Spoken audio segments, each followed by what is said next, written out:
Welcome to the Finding the Magic podcast, where books come alive. I'm Tricia Copeland, a fiction author and host of this show. If you love books, finding great reads, and hearing about the story behind the story directly from the authors, this is the place for you. Whether you like fantasy, science fiction, dystopian, or romance titles, I think you'll find something to love in my playlist. Listen in to discover something magical about a book or two today. Welcome, JD. Thanks for having me. I appreciate it. Well, thank you for being here. Today we have a thriller author, or I guess I usually say thriller author, but maybe you can amend that, JD Barker. His new release is The First Scarlet Door, coming out in September of 2026. And I'm super excited to learn all about this villain backstory, I'm told. Yeah, so I've got a series called it's called 4MK. That's kind of what we've dubbed it over the years. It's about a serial killer in Chicago. It's been a trilogy forever. Initially, are your listeners primarily readers or writers, or a mix? Readers. Readers, Readers, yes. okay. So I won't go off into the weeds too much. But I sent this book off to my agent. It was called The Fourth Monkey. She started querying publishers, and we got a ridiculous amount of interest. We got a film and TV deal almost right away. So she called me up and she said, hey, do you have an idea for another book to keep this going? So I scribbled out an idea really quick for a book two. And ultimately, we ended up selling that to HMH, which is part of HarperCollins now, as a two-book deal. Then I wrote the second book, and I realized I wasn't done with the story. So I ended the second book literally with to be concluded, without a publishing deal on the third one, and then I wrote the third one. But the trilogy's been out for about 10 years now. It's still hitting bestseller lists around the world, which always gets me. And like fans just love it. I was just in Spain, and there must have been 1,000 people at the signing, and like half of them were throwing down copies of these books from that original series. So when COVID hit, I started thinking about I kind of wanted to write. I don't know if it's a secret project, but I just wanted to do something that was kind of more for me, because at that point, I just been on this publishing roller coaster.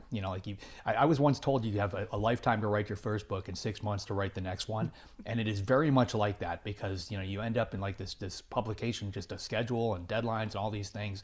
But when COVID hit, I figured, well, I'm going to sit down, I'm going to write something. I'm not going to tell anybody what I'm doing. So I wrote 3 prequels to the trilogy. And the reason for it is, in the story itself, my serial killer dies in the opening chapters. He's been operating in Chicago for a number of years. The police know who he is, or know what he is. They know his motive. Every time he kidnaps a victim, he cuts off their ear and he mails it to their family in a little white box tied with a black string. So the opening of The Fourth Monkey, we've got a guy who's walking to a mailbox with a little white box tied with a black string, and he gets hit by a city bus and killed. So I basically killed off my main character right at the beginning of the story.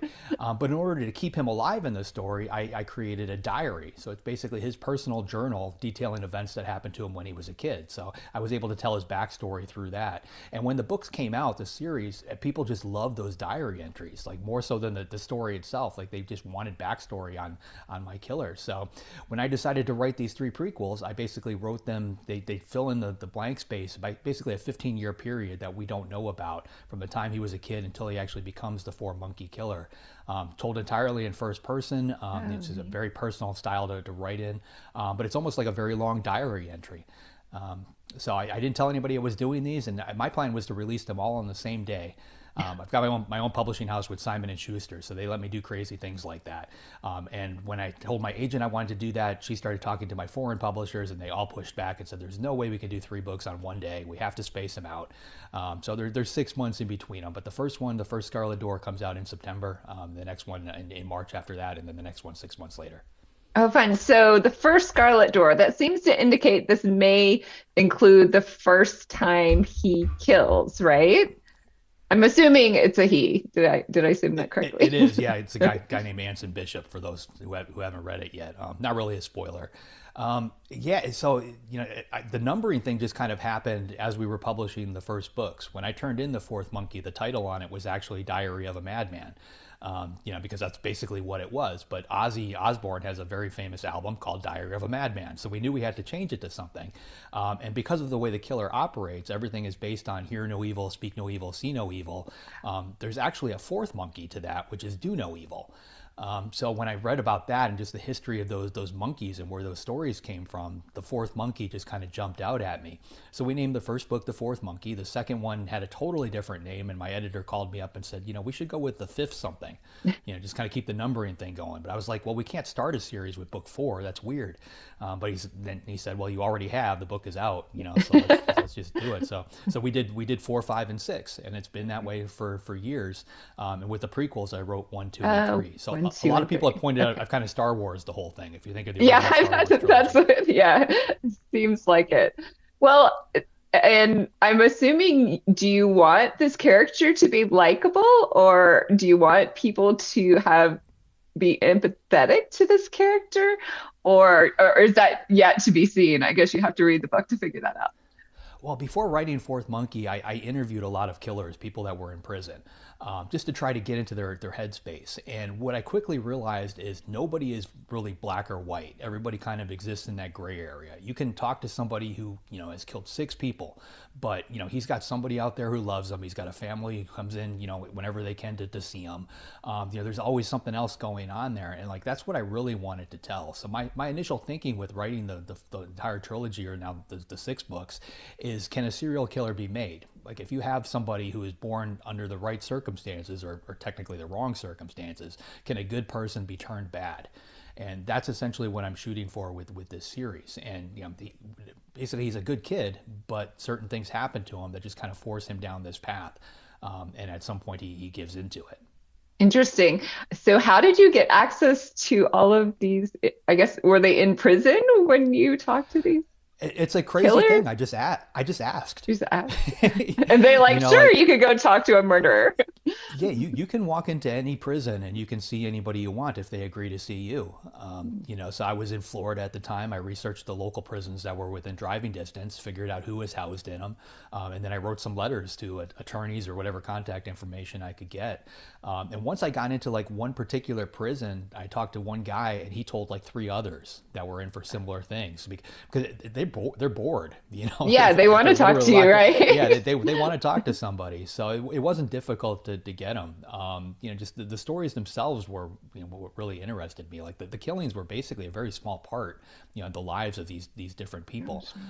So I really focused on the rest. So in the Fourth Monkey, we get to know our serial killer, but at the end of the story, I think people actually feel bad for him, more so than some of the victims, because of the things that have happened to him that actually brought him to this particular place. And that's kind of what I was shooting for with the story. I didn't want to create a villain from a cartoon with a little twisty mustache and all that. I wanted somebody that felt real and authentic. Right. Well, it's interesting that you note Florida and talking to these inmates, because I don't know if you've read this book, Sociopath, but it's a memoir, basically. You should read it or listen to it. It's amazing. So basically a sociopath who is herself, it's Patrick, I don't remember her last name, but Patrick is the first name. And she herself is a sociopath, but she became a PhD psychologist, partly to help herself not become a sociopath, because basically it's the brain chemistry that she recognizes from childhood. But she talks about how she wanted to manage her condition and how she learned to manage her condition, and I guess her uncle was a guard in a high level security prison in Florida, and he took her and her sister into this prison, and she saw the people in there. It was the highest security one, and even as a 10-year-old thought, I could end up here because I had those thoughts. So that's really interesting that. Yeah. Do you go into his psychology at all? Well, I got halfway through a psychology degree in college before I realized I didn't actually want to become a psychologist. I just really like studying people. So I totally get that. And that's definitely something that comes across when you talk to a lot of these people. They have no empathy. So that they can talk to you about killing somebody, and it's so matter of fact, the way they describe everything that happened. It's very eerie. And sociopaths, there are a lot of them. I think I forget what the number is, but it's 2 or 3 out of every 10, people that you encounter may be a sociopath. That doesn't mean they're going to act on it. Most of them don't. But that particular trait is there. And you can recognize it, when you talk to people, once you become familiar with it. Interesting. Yeah. Well, and do you have all the books written already, I'm guessing, or are they still a little bit in the works? No, I did, and that was part of the process that I really enjoyed, because when I wrote the first three, I turned one into my publisher, and like that one was coming out while I was writing the next one, so I couldn't really change anything if I wanted to. But with these three, while I was working on the third book, if I needed to go back and adjust something in the first one, I was able to do that. So I could fine tune all of them, before anybody actually knew that they even existed, which was key for me as a writer, because you don't get the opportunity to do that. That is hard to do that, because sometimes you might write something in the first book that you're right, you can't change, and then you have to just go with that rule or that fact or whatever you put in the book. I'm a fantasy writer, so we have these rules that you can't break the rule, even if you want to kill your villain off in some way, that it's not possible. So yeah. Yeah, I mean, that and just the books themselves are very twisty. The original trilogy is extremely twisty. It was very difficult to write. Like my head was hurting for a year after I finished up that last one. So writing three prequels, like I basically have to take what everybody thinks they know, completely flip it on its head again, just to create additional twists. But they all need to work out in the end, across 6 different books. And not only that, but I had to think about the reading order. A lot of people are going to read 4, 5, and 6, and then go back and read 1, 2, and 3, and other people are going to discover the entire thing, more recent, and they're going to read 1, 2, 3, 4, 5, 6. So the story's got to work no matter how you do it. And it does, at least I think it does. But it's a different story, depending on your reading order, which I kind of like. Interesting. So would you suggest a certain reading order that you think is better? Is it better to do 4, 5, 6, 1, 2, 3? I think it is. I think that's the most organic way to do it, but it doesn't really matter. People will find your book and maybe they'll read 1 and then do 4, 5, 6 and then do 2, 3. They might. Yeah, you never know. Right. Well, thank you so much for being here. I am super excited to read your book in September. And do you know, what is next for you? Do you know what's coming out next? What series you're jumping into after this one? These 3 are going to keep me busy for a little while. I write a lot of books with James Patterson. We just started a new project, so that probably will be the next thing that hits the shelves. Oh, fun. Well, great. Thank you so much, and I hope you'll come back when you have a new book. Absolutely. Thanks for having me. Thanks. Bye. Bye. I hope you enjoyed this episode of the Finding the Magic podcast. I'm your host, author and podcaster Tricia Copeland, and I love getting behind the scenes. If you like the podcast, make sure to subscribe and stop in each week to discover new authors and books. Thanks for listening, and until next time, keep finding the magic.